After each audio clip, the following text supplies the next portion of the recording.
will give our statement. So in recognition of that, I'd like to recognize the Honorable Senator Rand Paul.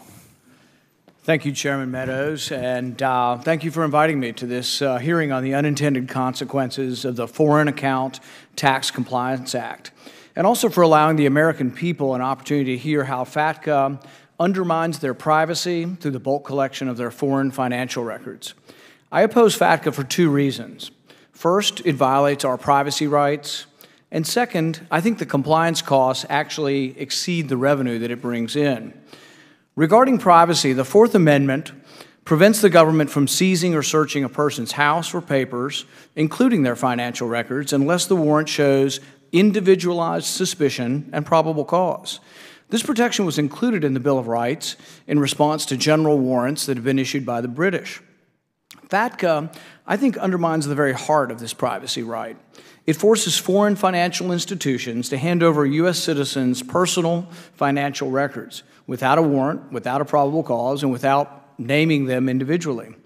FATCA also violates the Fourth Amendment by demanding that all data on all Americans with overseas accounts.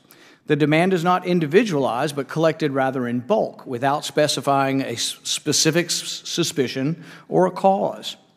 The government is using the heavy hand of the IRS to tell foreign financial institutions that they must hand over the records of all U.S. citizens, and if they dare to defy the government, they will be hit with a crippling tax penalty that no business could survive. This turns the Fourth Amendment on its head.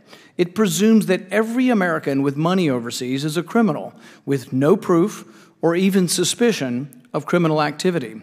You are guilty until proven innocent. These are not the principles on which our country was founded, and we should not stand for it. This is not just my concern. In January, the IRS's own taxpayer advocate raised the same concern in her annual report, saying that FATCA's operative assumption appears to be that all such taxpayers should be suspected of fraudulent activity unless proven otherwise. Think about that. Guilty until proven innocent. No one should be deceived that the data being collected by the IRS is somehow harmless or benign. In addition to having to report the name, address, taxpayer identification number of each account holder, the government requires financial firms to report the account number, the account balance, the value at the end of the reporting period, and all the inflows and outflows of the account. Basically, everyone for whom you've had a financial transaction or written a check to. Comparable information is not required to be disclosed for those who have domestic accounts. So it's a double standard. You have one standard for Americans living overseas and another standard for Americans here. The government has no business asking for or knowing this information about its citizens, and certainly not without a reason to believe that the person is doing something wrong. FATCA essentially gives the IRS all your overseas financial data without going through any court to decide if the government has a right to see your documents. FATCA seems to be also a solution in search of a problem. The taxpayer advocate finds also that a lack of comprehensive statistical data establishing the existence of widespread noncompliance or fraud by taxpayers with foreign accounts. They don't find evidence that there is excessive problems with people not paying their taxes. It's about the same rate as people domestically. So why would we be giving the government special powers, lower standard to look at our information? My biggest concern about FATCA is that it treats all 9 million Americans living abroad as guilty until proven innocent. FATCA acts as if the Bill of Rights does not apply to citizens dealing with their U.S. government, depending on where they live. After FATCA was passed, some foreign banks even began to refuse to do business with Americans, even canceling their accounts to avoid the red tape and possible draconian penalties. Individual Americans are not the only ones bearing the burden either. Estimates of initial costs of compliance reach into the tens of billions of dollars globally. Ongoing compliance just for U.S. companies costs more than $160 million a year. In addition, FATCA has led to foreign countries seeking information on citizens residing in the United States. Indeed, over 60 countries now have signed reciprocal intergovernmental agreements called IGAs. The IGAs allow bilateral exchange of financial data, meaning that the U.S. will now spy on foreigners who have accounts in our country as well, and we will aid and abet foreign countries in invading their citizens' privacy as well. Think about this.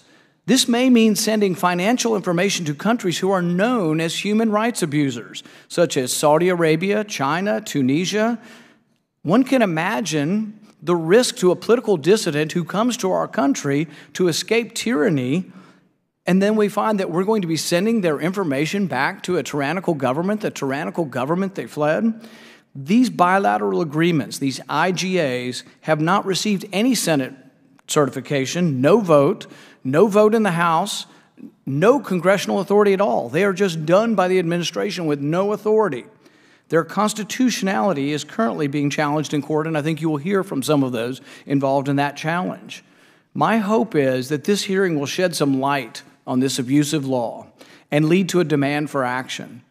Chairman Meadows and I have sponsored a bill to correct this injustice and repeal FATCA.